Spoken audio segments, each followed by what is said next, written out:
Welcome everyone. So today is William Shakespeare's supposed birthday and also the death day, as is believed to be in history because there are no definite records. And so I thought about sharing a video on the origin and development of the Tudor Dynasty, to the last part of which Shakespeare belongs. Now, the Tudor Dynasty ruled from 1485 to 1603, 1485 to 1603, basically the later years of the 15th century to the entire 16th century. There were five monarchs in Tudor dynasty in total. The first was Henry VII. See, first of all, there were two houses in British political history, House of Lancaster and House of York, and they warred among themselves or fought a war of the roses. The most important battle of this was the Battle of Bosworth Field, where House of Lancaster won, and the leader of this battle was Henry VII. Thereafter, House of Lancaster was dissolved and the House of Tudor was created, and it came to power with Henry VII as the king. The next king to come to power was Henry VIII. He is known for his six marriages. The first was with Catherine of Aragon, and one of his most important marriages was with Anne Boleyn, which is also a crucial character as will come later on. But his third marriage with Jane Seymour led to the birth of the next king of England, Edward VI. Now Henry VIII separated the Church of England with Roman Catholic Church so that he could annul or delegalize his marriage with Catherine of Aragon, and that was because he wished to marry Anne Boleyn. Now coming to important people in his reign, Thomas Wyatt was his ambassador, but he was not one of his courtiers. He introduced the sonnet form in English poetry, although the Earl of Surrey, Henry Howard, was the one who gave perfection to the form, but Thomas Wyatt introduced it. Sir Thomas More was also of the reign, and he was his counsellor and courtier. Other than that, Thomas Cromwell and Thomas Wolsey were also his courtiers. Thomas Cranmer, the Archbishop of Canterbury, was his religious ambassador. When Edward VI came to power, he desired religious reform. He had Protestant sympathies and wanted Protestants to remain in power. So, although Henry VIII did some religious reforms, he did not segregate Catholics from the Protestants. But Edward VI was against Catholic conformists, and so he wanted a Protestant to succeed and wanted to stop Mary, a devout Catholic, from coming to power. And as we know, he could not prevent that from happening. He brought some Jane to power for some 9 to 10 days, but soon she was removed and Queen Mary came to power. So Edward VI was Britain's first monarch to be raised as a Protestant. That is an important thing about him. Thomas Cranmer, Archbishop of Canterbury, played a major role in religious reforms during the period of Edward VI. Then comes Queen Mary I. She was a devoted Catholic, and when she comes to power, she obviously desired to establish the Catholic faith and secure her throne against Protestant threats. But majority of the population in England were Protestants, and so she chose cruelty as a way to get her wishes fulfilled.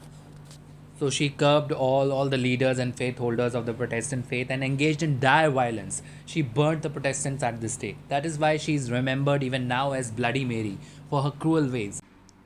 She even imprisoned Elizabeth for over a year because she was suspicious of her and she thought maybe she is a threat to her throne.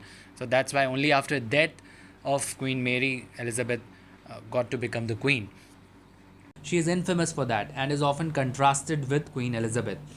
Charles Dickens is known to have famously commented about her. As Bloody Queen Mary, this woman has become famous, and as Bloody Queen Mary, she will ever be remembered with horror and detestation. Now, Thomas Wyatt Jr., the son of Thomas Wyatt, led a rebellion against Queen Mary, and it is termed as Wyatt's Rebellion. He was a Protestant and wanted to depose Mary from the throne so that Elizabeth could be made the queen, but his rebellion failed due to lack of support at that time, and he was tortured and executed. When Mary I's reign ends, then comes the most glorious queen ever that England has had, Elizabeth I. So she was the daughter of King Henry VIII and Anne Boleyn, and that is why Anne Boleyn is so crucial, because she was the mother of Queen Elizabeth. Queen Elizabeth appointed William Cecil as her chief minister and advisor, and so he was her courtier. After her coronation, she passed two significant acts. The first was the Act of Uniformity, and the second was the Act of Supremacy. Both these acts collectively are known as the Elizabethan Religious Settlement. Act of Uniformity established the Protestant Church of England, while the Act of Supremacy made her the supreme governor of the Church of England. But even in that, she could not be called the supreme head, as she was a woman, a female, and not a man. So feminist alert, that title was reserved for a man only. The Spanish Armada was the biggest threat to her reign, and it was in 1588, but with various reasons to her favor, such as the combat skills of her generals Francis Drake and Charles Howard, and secondly, owing to the poor weather conditions on the English Channel, and thirdly, also due to the inadequate planning on the part of the Spanish army. The Spanish Armada was foiled, and the British won the battle, while the Spanish army led by Philip II of Spain was defeated. So Elizabeth continued ruling. Now, her reign from the literary point of view is most important for, as we all know, William Shakespeare, who was her courtier and has come to be regarded as the greatest playwright of all time by many, many great literary figures over the ages. He has written many plays such as the four great tragedies, King Lear, Hamlet, Othello, and Macbeth, and also many comedies such as The Merchant of Venice, Midsummer Night's Dream, uh, The Tempest, and several others. Then Christopher Marlowe, who is known for his Dr. Faustus, and Philip Sidney and Edmund Spenser were all his courtiers, and that is why her reign is so memorable, because so many great literary personalities produced different works across many genres during her rule as a queen. Then she was referred to in literature by various names such as Belphebe, Astrea, and Gloriana. Walter Raleigh called her a lady whom time had surprised.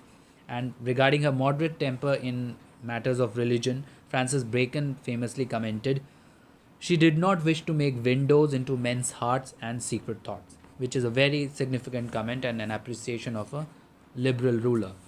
A lot of literary and otherwise advancements took during her age, and Shakespeare's works are the best example, and that's how the Tudor line ends. So that was a brief history of the Tudor dynasty. Thank you for listening.